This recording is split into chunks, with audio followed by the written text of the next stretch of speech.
Good morning, guys. I wanted to come on this morning before I got to work. I had another dream last night, and I wrote everything down as much as I could because it was very detailed.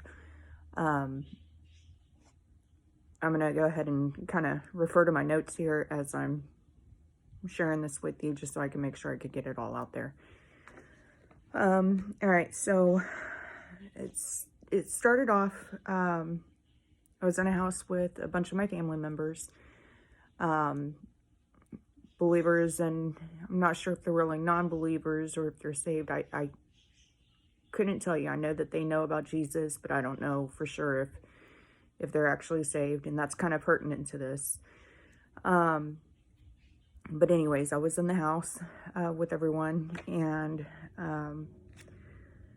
I had a bunch of kids with me and was talking to them about Jesus and, about the rapture. And one of these individuals were kind of mocking and scoffing and giving me a hard time about it. They were asking me, oh, you really believe in all that? And, just the typical, I guess, backlash, so to speak, that you get as a believer. And I was explaining to them about salvation and what's going to happen, if you aren't saved and whatnot. And as I'm going into detail about this, and about the conversation of a rapture, the whole ground beneath me, everything started shaking, and then there was a crackling, a streak of lightning went through the sky, and I knew at that point that the rapture was happening. And I do apologize. I'm trying to get this out and get all the details in there. But as we were sitting there and this was going on, the kids, of course, started getting scared. And the individuals, there was just a couple of them that weren't, I guess, true believers. They were like, their eyes got real big and they're like, what is that? What's happening? And I knew once I saw the lightning streak across the sky that it was a rapture, and I told them that, and they're still, they're afraid of what's going on, but at the same time, they're like, yeah, I don't believe that. That's not what's happening. So I pretty much, I put the word out there to them and pretty much started to ignore their constant, I guess, mocking of it all. And me and the children started doing the Lord's Prayer. Well, as we're doing the Lord's Prayer, we start to wind it down and everything, and I look up and I see this angel that falls. And I was just like, what is that? And I started seeing it wandering. It was huge, massive angel. And it was wandering and roaming around just on the land that was there, going back and forth.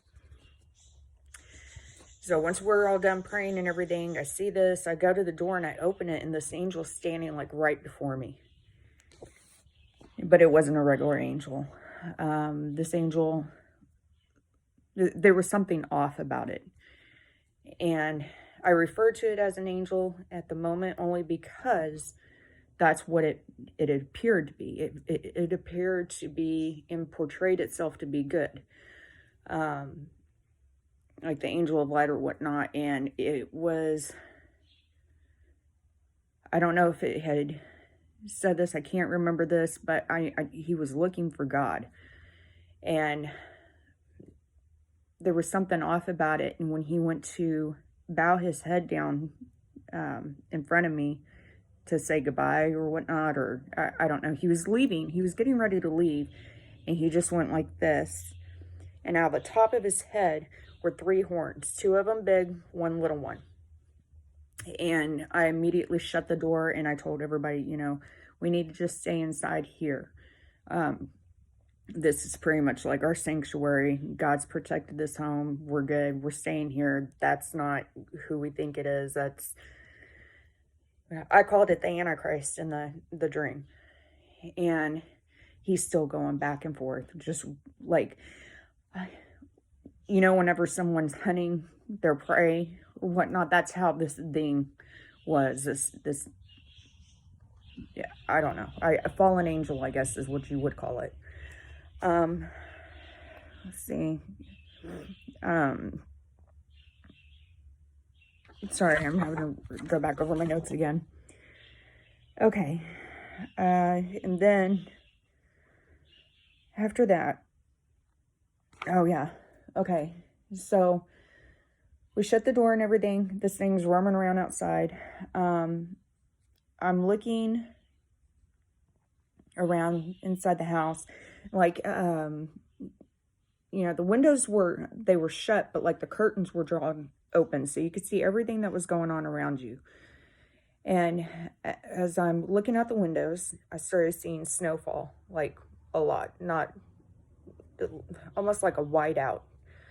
And then in the mixture of the snowfall, there was started raining, and then all of a sudden, it was rain, snow, and then hail, and it was all coming down at the same time and started coating everything.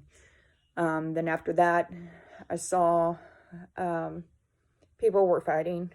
It was becoming more and more violent in the dream. It was extreme violence over food. You could see that there was a food shortage, and in some places that the prices of the food was extremely expensive, beyond anything that we could imagine now. It was just way crazy. And then I looked over, like, as I'm seeing all these people fighting and everything, I look over to the side, and then I see a uniformed line of angels.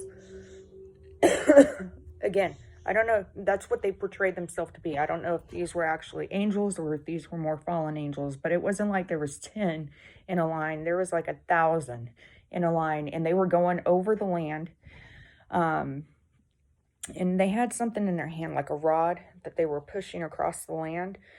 And I couldn't tell what was at the bottom of these things, but when they were marching across this field, everything behind them was destroyed.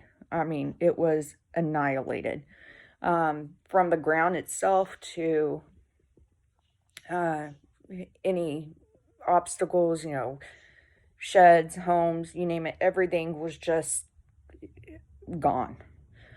And then after that, then there was, I could see like stuff falling from the sky. It stopped snowing, it stopped raining, all that. It was like one thing right after another. It